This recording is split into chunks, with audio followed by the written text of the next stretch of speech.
I'm Adam Miller, I'm the creator and director of Mongrels. I suppose the original idea for Mongrels came about when I was making a kid show for ITV, and it became very, very clear that the people who were loving the puppets were the adults just as much as the children. It also became clear that when you used handheld camera work with them, they came to life in an amazing way. Skipping ahead a few years, I'd been making some very low-budget pilots, sort of off my own back, and I'd been using puppets in them in a very, very basic fashion. Then came a time where I could no longer use the puppeteer I'd been using, who was an amateur, and so to help me out I got in Andy Heath, who now puppeteers Nelson. Andy had worked on the original kid show, and that's where I'd met him. And he came in and started using these puppets, and they just came to life. It was an amazing experience. Having seen what he could do with this puppet, it seemed obvious actually to have a show that wasn't based around humans, that was based around puppets. No one seemed to have done it really since the Muppet Show. Ah, fresh air. The buzzing of the bees in the flowers, the singing of the birds in the trees. The gentle rush of the 296 to Stockwell. So with that in mind, I spoke to Andy, and I said, what about a deal whereby you make the puppets, you puppeteer them, and I'll write it and shoot it and edit it? And he sounded interested in it, so I sent him this script, which he really liked. And he at that time was working with a business partner, Yeston Evans. And it was just perfect timing, really. They'd just started up this puppet building company. I was really just starting out and trying to get comedy out there that involved puppets, so it was just sort of perfect. Also, I believe Henson's had just closed down in the UK, so there was really very, very few people actually doing puppetry over here. So anyway, we got together and we made a pilot called The Unnatural World. And The Unnatural World was basically about an urban fox and a cat. And the urban fox had lost touch with his wildness. He'd become a bit of a metrosexual. And the cat was challenging him to go back to his wild roots and to go out and kill a rabbit. And essentially it was just sort of it was teasing the vegetarian in all of us. I'm just as wild as the next guy. You is not wild, you is urban. I is surprised you is not wearing a hoodie. I've eaten the living. When? Well...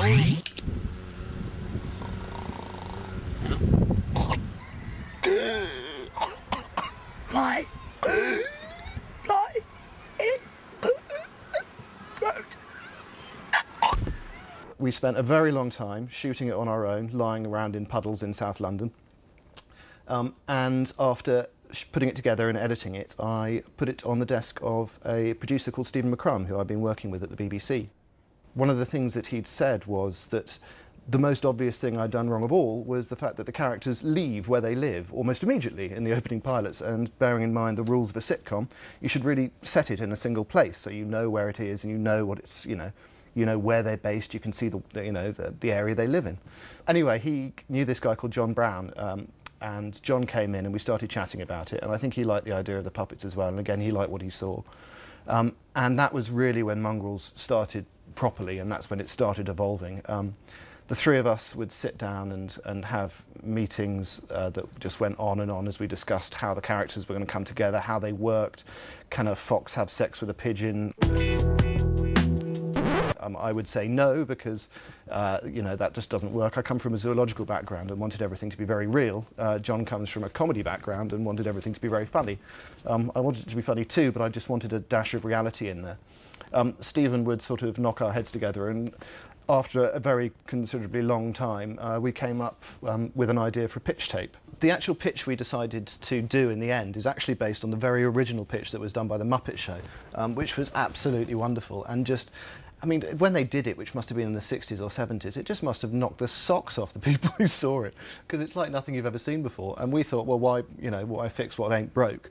So we did our own very British version of that. You're struggling to find high-volume, low-cost shows that are playable pre-Watershed, but still original, fresh, bold, unconventional, and adult enough to really hit home with the 16, 34-year-old audience, from the MySpaces and the progressives to the townies and the goths. Sweet Lorraine, That fox really knows his demographics. Anyway, they loved the pitch tape. They thought it was great, but really rather correctly, they said, that's wonderful, it's great, but I've got no idea what it's about. And if you see the pitch, you'll see why. It sort of gives an idea of the attitude of the show and of what the puppets look like, but what it doesn't do is say anything about the show at all. If you can't look someone in the face and hold a decent conversation with them, how on God's earth are you supposed to tell them to sod off back to their own country? So they then joyously commissioned us to go and write a script, which John did, and again there was lots of talk and discussion, and we were very pleased with the script, but I believe, if I'm remembering correctly, they weren't, and said, that's lovely, go and start again. Wow, that seemed entirely arbitrary. Yep. So, tail between our legs, we went away and tried again. This whole process lasted for, God, 4 years or so.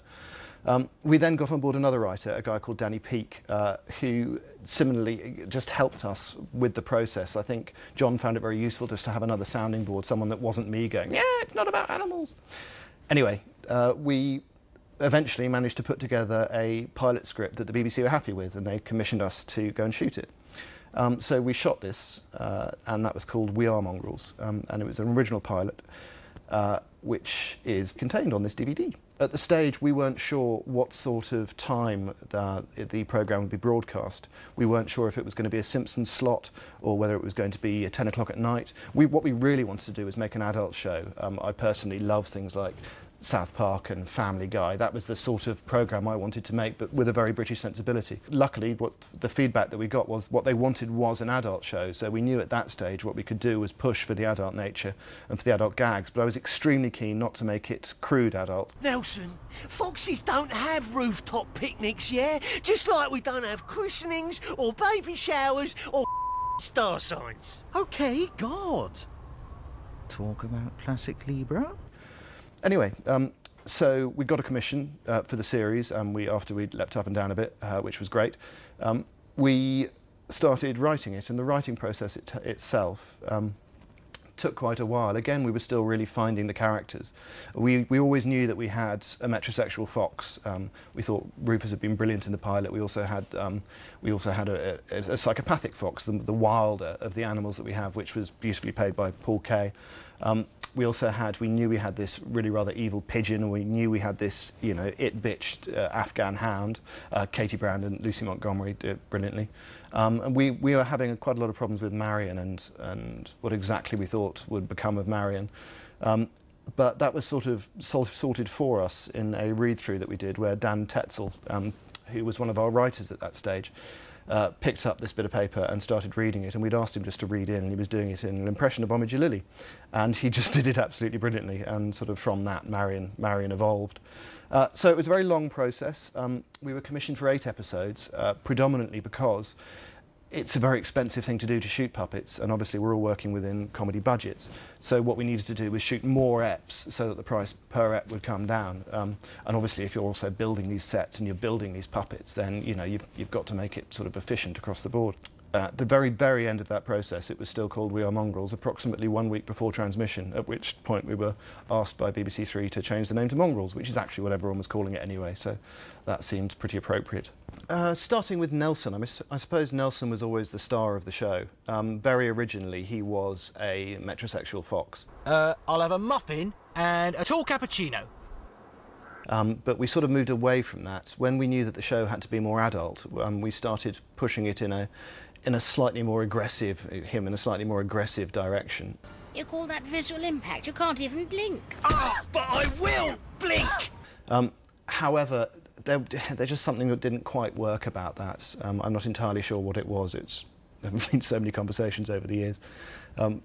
But what we came down to was, well, in the end, after we'd been through several incarnations, we ended up going back to the metrosexual fox because it seemed like there were a lot of stories to tell within that.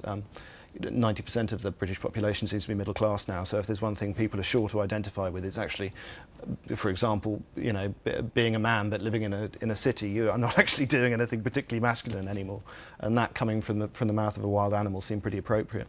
Nelson, you're supposed to be a fox in cha! I am a fox. Now, chamomile, blackberry or elderflower? Destiny. Destiny was Well, she's always been a bit of a bitch. You will not raise my pups. I will not fall for you in spite of myself, and I will absolutely, definitely, 100% categorically never see past your mangy exterior to the real you inside. She was always going to be the love interest of Nelson, and she took a very long time to develop as a character, and honestly I think it's only towards the very, very end of the series that we come to realise what's funny about Destiny. And I think what is funny is her incredible selfishness, and the fact that it's all about her. It seemed very obvious that she should be sort of a, you know, a bit of an Essex girl and a bit of a wag, and I'm still not entirely sure that we've nailed quite how aggressively selfish that can be. The smell, eh? It's not you, it's me. I haven't fallen in love with you at all. I've fallen in love with the smell of my own arsehole. Ah, Destiny, that is so Robert Lindsay from my family. Marion was always Nelson's best friend. He is, again, he's been through several incarnations. He's always been a bit stupid. I knew that. I didn't know that. There's a lot of humour that can come from that. Now, Nelson is stupid in a very different way. Nelson sort of completely lacks common sense. I think Marion has common sense to an extent, to the extent that he will survive in the wild, but when it comes to actual, the reality of the world around him, he really doesn't have a clue. Marion. Marion. Marion. Marion. Marion.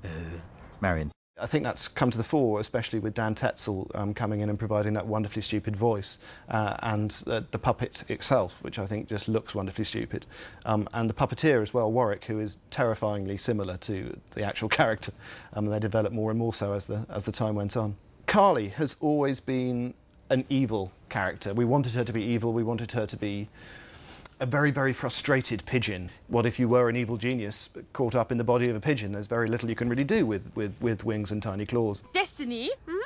Sorry for saying that your litter was so ugly you should be prosecuted for fly tipping. You didn't say that. Yeah, it came to me after. She is supposed to be an incredibly frustrated, egomaniacal Hitler figure, really, I suppose. And Katie's voice is just absolutely brilliant. We wanted her to be street, but we also wanted her to be what's the word? Certainly a lot of attitude, but a lot of attitude caught up in a bundle of real anger. You know that worldwide human cull I was planning? Oh, yeah? Well, I've been through and costed it all up. Turns out it's quite expensive to undertake the mass genocide of 6 billion people. Vince's character is similar to the sort of second incarnation of Nelson, in that he is very vicious. He's a real animal. He's a proper animal. He speaks his mind, and he just has absolutely no bullshit about him whatsoever. If I die... Oi. Now, don't you go getting all mushy on me, Vince. I'm gonna come back as a spirit and rape you. Like in that film Ghost. I think that's an incredibly refreshing character to have in a show that otherwise has got to be talking about, you know, relationships. If you're talking about a relationship, but then one of those characters can just come in and eat another, which is, of course, one of the joys of being able to, you know, tell a story with animals. I suppose if one thing has stayed the same from the very beginning, it would be the way that we shoot it. Maybe not necessarily the exact technique with the number of cameras, etc., but the feel of the show has always stayed the same. It's always been shot like a drama. It's always been handheld. We always wanted eyes for the characters that weren't your traditional cartoony Muppet eyes, but felt a little bit more real.